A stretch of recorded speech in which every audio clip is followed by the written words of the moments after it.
السلام علیکم ورحمۃ اللہ وبرکاتہ۔ نحمدہ ونصلی علی رسولہ الکریم، اما بعد فاعوذ باللہ من الشیطان الرجیم، بسم اللہ الرحمن الرحیم۔ رب اشرح لی صدری ویسر لی امری واحلل عقدۃ من لسانی یفقہوا قولی۔ اللہ تعالیٰ کا لاکھ لاکھ شکر ہے کہ اس نے ایک بار پھر ہمیں رمضان المبارک تک لا پہنچایا، ہمیں ایک بار پھر مہلت دی کہ ہم رمضان کی برکتوں سے بھرپور فائدہ اٹھا سکیں۔ رسول اللہ صلی اللہ علیہ وسلم صحابہ کرام کو رمضان المبارک کی آمد پر ذہنی طور پر تیار کیا کرتے تھے تاکہ وہ زیادہ سے زیادہ اس مہینے کی خیر و برکت سے مستفید ہو سکیں۔ ایک موقع پر آپ نے فرمایا، تمہارے پاس رمضان جیسا بابرکت مہینہ آتا ہے تو اللہ تعالیٰ اپنی رحمت سے تمہیں ڈھانپ لیتے ہیں، گناہ معاف کر دیتے ہیں، دعائیں قبول فرماتے ہیں، اور اللہ تعالیٰ تمہارے ذوق اور شوق کو دیکھتے ہیں، تمہاری وجہ سے فرشتوں پر فخر کرتے ہیں، پس تم بھی اپنی طرف سے اللہ تعالیٰ کو بھلائی دکھاؤ، یعنی اس مہینے میں خوب خوب نیکیاں کماؤ۔ آپ نے فرمایا، بے شک وہ نہایت ہی بدبخت ہے جو اس مہینے میں اللہ کی رحمت سے محروم رہا۔ رمضان کا مہینہ جسے مبارک مہینہ کہا گیا، جسے صبر کا مہینہ کہا گیا، جسے شہر المواسات باہم ہمدردی اور غم گساری کا مہینہ کہا گیا، یہ وہ مہینہ ہے جس میں کثیر تعداد میں انسانوں کو جہنم کی آگ سے رہائی نصیب ہوتی ہے۔ خوش نصیب ہے وہ شخص کہ جسے آگ سے بچا لیا گیا، اور خوش قسمت ہے وہ جسے اللہ کے دامن رحمت میں پناہ مل گئی۔ لیکن رحمت کا مستحق وہی ہو سکتا ہے جو اللہ کی طرف رجوع کرے، جو بے نیازی کا رویہ چھوڑ دے، جو اللہ کی محبت میں اللہ کی طرف دوڑ پڑے۔ رمضان کا مہینہ ہم سب کو پکار رہا ہے کہ آؤ اللہ کی رحمت کی طرف بڑھو، اس کی بخشش کے طلبگار بنو اور عذاب جہنم سے رہائی حاصل کرو۔ ہم دیکھتے ہیں کہ رسول اللہ صلی اللہ علیہ وسلم نے رمضان المبارک کے بارے میں یہ بھی فرمایا کہ رمضان کی پہلی رات ہی شیاطین اور سرکش جن جکڑ دیے جاتے ہیں، جہنم کے سارے دروازے بند کر دیے جاتے ہیں، جن میں سے کوئی ایک دروازہ بھی کھلا نہیں رہنے دیا جاتا، اور جنت کے سارے دروازے کھول دیے جاتے ہیں، جن میں سے کوئی ایک دروازہ بھی بند نہیں رہنے دیا جاتا۔ مراد اس سے یہ ہے کہ انسانوں کے اندر خیر اور نیکی کا جذبہ زیادہ پیدا کر دیا جاتا ہے، یا نیکی کے مواقع عام کر دیے جاتے ہیں جو بالآخر انسانوں کو جنت تک پہنچاتے ہیں، اور اسی طرح برائی کے مواقع کم ہو جاتے ہیں کیونکہ اللہ تعالیٰ کی خاص رحمت بندوں پر نازل ہوتی ہے۔ پھر اسی طرح ہم دیکھتے ہیں کہ آپ صلی اللہ علیہ وسلم نے یہ بھی فرمایا کہ رمضان میں میری امت کو 5 ایسی خصوصیات دی گئی ہیں جو اس سے پہلے کسی اور امت کو نہیں دی گئی۔ تو وہ کیا خصوصیات ہیں جو امت محمد صلی اللہ علیہ وسلم کو نصیب ہوئی؟ آپ نے فرمایا، روزے دار کے منہ کی بسان اللہ تعالیٰ کے ہاں کستوری کی خوشبو سے زیادہ پاکیزہ ہے، ان کے لیے فرشتے استغفار کرتے ہیں یہاں تک کہ روزہ دار روزہ افطار کر لے۔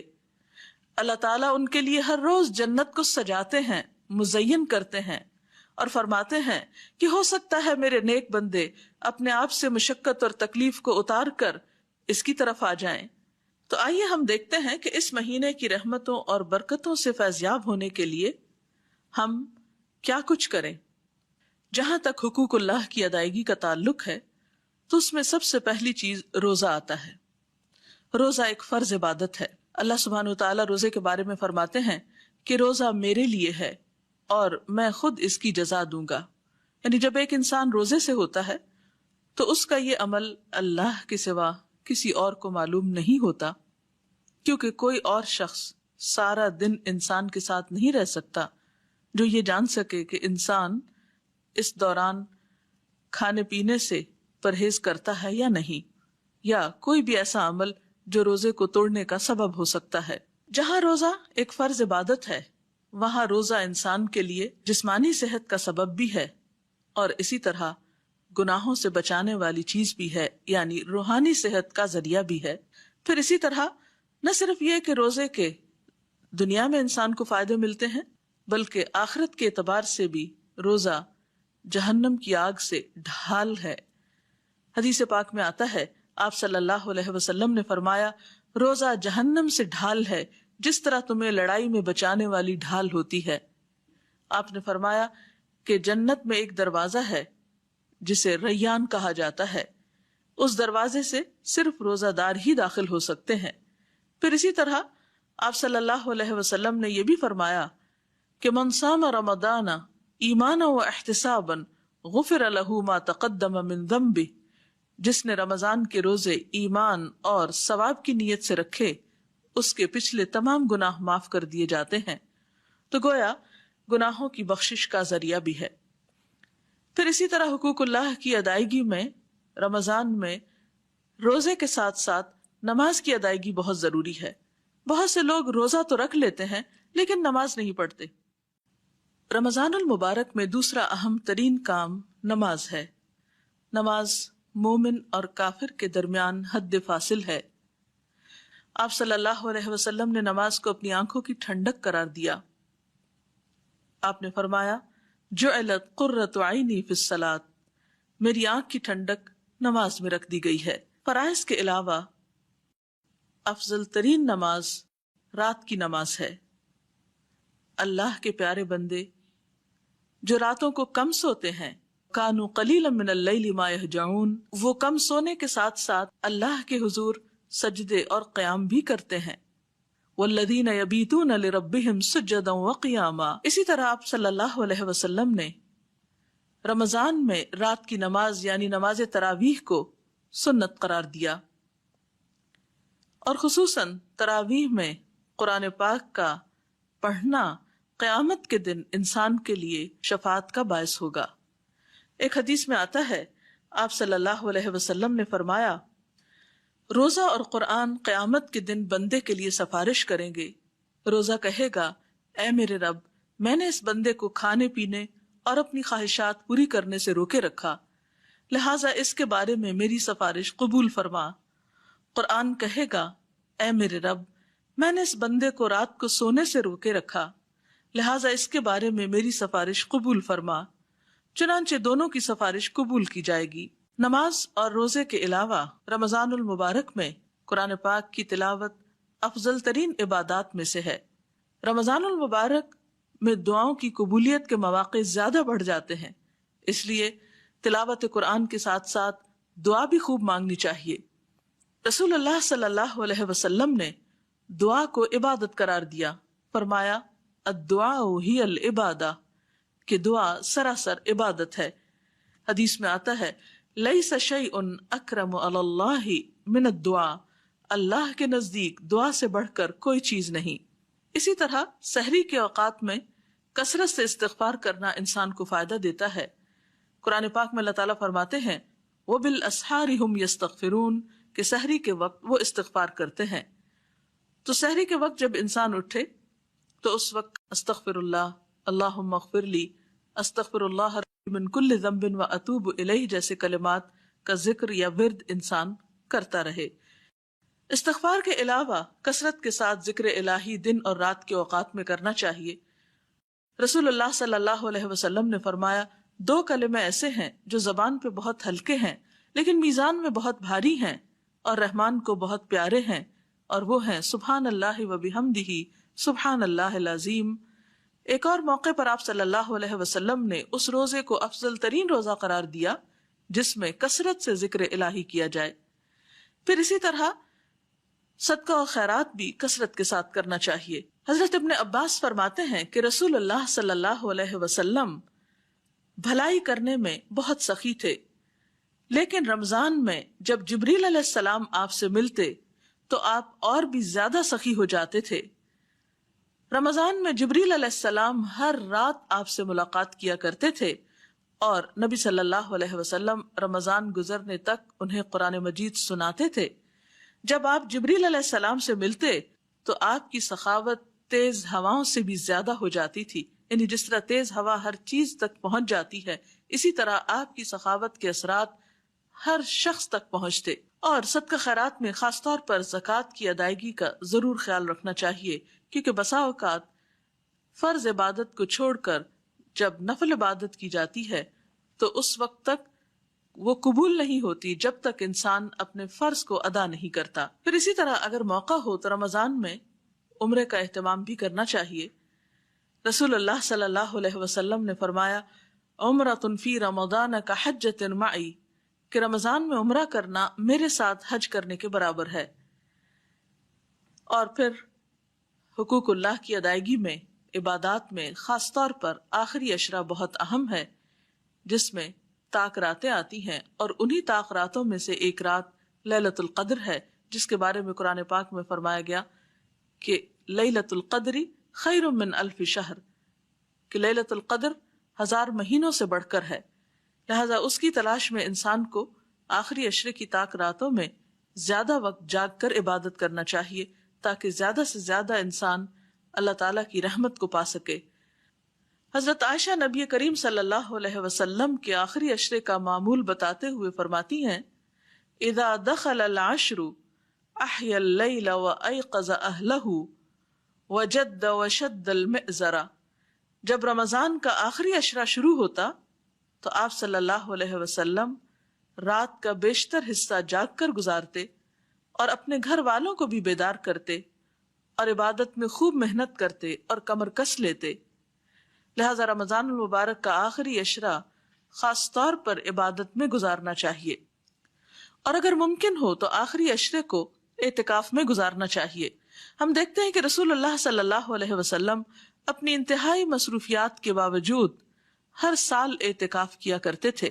آخری عشرے میں لیلۃ القدر بھی چونکہ پائی جاتی ہے، اور اگر کوئی انسان لیلۃ القدر کو پائے تو یہ مسنون دعا پڑھنا نہ بھولے، اللہم انک عفو تحب العفو فاعف عنی، کہ اے اللہ تو معاف فرمانے والا ہے، معاف کرنے کو پسند فرماتا ہے، تو مجھے بھی معاف کر دے، مجھ سے درگزر فرما۔ حقوق اللہ کی ادائیگی کے ساتھ ساتھ حقوق العباد کی ادائیگی کا اہتمام بھی رمضان میں کرنا ضروری ہے، اور اس میں خاص طور پر دوسروں کی مدد کرنا۔ رسول اللہ صلی اللہ علیہ وسلم نے اس مہینے کو شہر المواسات کہا ہے، باہمی ہمدردی کا مہینہ۔ ایک انسان جب روزہ رکھ کر خود بھوک کا تجربہ کرتا ہے تو وہ دوسروں کی بھوک کو زیادہ بہتر طور پر محسوس کر سکتا ہے۔ رسول اللہ صلی اللہ علیہ وسلم نے فرمایا، مسلمان کا بھائی ہے، نہ اس پر ظلم کرتا ہے، نہ اس کی مدد چھوڑتا ہے۔ جو اپنے بھائی کی حاجت پوری کرنے میں لگا ہو، اللہ اس کی حاجت پوری فرمانے میں لگا ہوتا ہے، اور جو کسی مسلمان کی پریشانی دور کرتا ہے، اللہ تعالیٰ اس کی وجہ سے اس کی قیامت کی پریشانیوں میں سے کوئی بڑی پریشانی دور فرما دے گا۔ اور جس نے کسی مسلمان کی پردہ پوشی کی، اللہ تعالیٰ قیامت کے دن اس کی پردہ پوشی فرمائے گا۔ جہاں تک دوسرے انسانوں کی مدد کا تعلق ہے تو اس میں انسان کے اپنے رشتہ دار، عزیز، دوست، ہمسائے، مساکین، فقراء، اور ان کے علاوہ گھر کے خادم بھی آتے ہیں۔ عام طور پر انسان باہر تو خیر و بھلائی کرتا ہے، لیکن گھر کے قریبی لوگوں کو بھول جاتا ہے۔ تو ایسے میں خصوصی طور پر وہ لوگ جو آپ کی خدمت گزار ہوں، ان کا خیال رکھنا بھی آپ کا کام ہے۔ حقوق العباد کی ادائیگی میں جہاں ایک طرف انسانوں کی مدد کی جانی چاہیے، وہاں دوسری طرف انسانوں کو اپنی اذیتوں سے بھی بچانا چاہیے۔ انسان کوئی ایسی بات نہ کرے، کوئی ایسا کام نہ کرے جس سے دوسروں کو دکھ یا تکلیف ہو۔ رسول اللہ صلی اللہ علیہ وسلم نے فرمایا، جب تو روزہ رکھے تو تیری آنکھ اور تیرے کان کا بھی روزہ ہونا چاہیے، اور زبان پر قابو ہونا چاہیے، جھوٹ اور حرام چیزوں سے بچنا چاہیے، پڑوسی کو تکلیف نہیں دینی چاہیے، اور تجھ پر وقار اور اطمینان ہو، اور اپنے روزے کے دنوں کو دوسرے دن کے برابر نہ کرو۔ آپ صلی اللہ علیہ وسلم نے یہ بھی فرمایا کہ من لم یدع قول الزور والعمل به فلیس للہ حاجۃ ان یدع طعامہ وشرابہ، کہ جو شخص روزہ رکھ کر بھی جھوٹ بولنا اور اس پر عمل کرنا نہ چھوڑے تو اللہ تعالیٰ کو اس کی کوئی حاجت نہیں کہ کوئی شخص کھانا پینا چھوڑ دے۔ تو گویا روزے کا سب سے اہم ترین سبق یہ ہے کہ انسان جہاں حلال چھوڑتا ہے یعنی کھانا پینا چھوڑتا ہے وہاں حرام سے بھی خود کو بچا کر رکھے۔ آپ صلی اللہ علیہ وسلم نے ایسے لوگوں کے بارے میں جو روزہ رکھ کر غلط کام نہیں چھوڑتے یہ بھی فرمایا کہ کم من صائم لیس لہ من صیامہ الا الظما، کتنے ہی روزہ دار ایسے ہیں جن کو اپنے روزے سے سوائے بھوک پیاس کے کچھ حاصل نہیں ہوتا۔ وَكَم مِّن قَائِمٍ لَيْسَ لَهُ مِن قِيَامِهِ إِلَّا السَّحَرُ، اور کتنے ہی راتوں کو قیام کرنے والے ایسے ہیں کہ جن کو رات جگے کے سوا کچھ حاصل نہیں ہوتا۔ بہرحال ہم میں سے ہر ایک کو ضرور یہ سوچنا چاہیے کہ اس نے رمضان سے کیا فائدہ اٹھایا اور کیا واقعی یہ رمضان اس کی بری عادات کو اس سے چھڑانے کا سبب بنا یا نہیں۔ آپ صلی اللہ علیہ وسلم نے فرمایا جس نے رمضان کا روزہ رکھا اور اس کی حدود کو پہچانا اور بچنے والی چیزوں سے بچا اس کے سابقہ گناہ معاف کر دیے جاتے ہیں۔ تو اللہ تعالیٰ سے دعا ہے کہ اللہ تعالیٰ ہمیں بھی ان لوگوں میں شامل فرما لے۔ اس کے ساتھ ہی ہمارے آج کے پروگرام کا وقت اپنے اختتام کو پہنچتا ہے۔ اجازت چاہتے ہیں۔ السلام علیکم ورحمۃ اللہ وبرکاتہ۔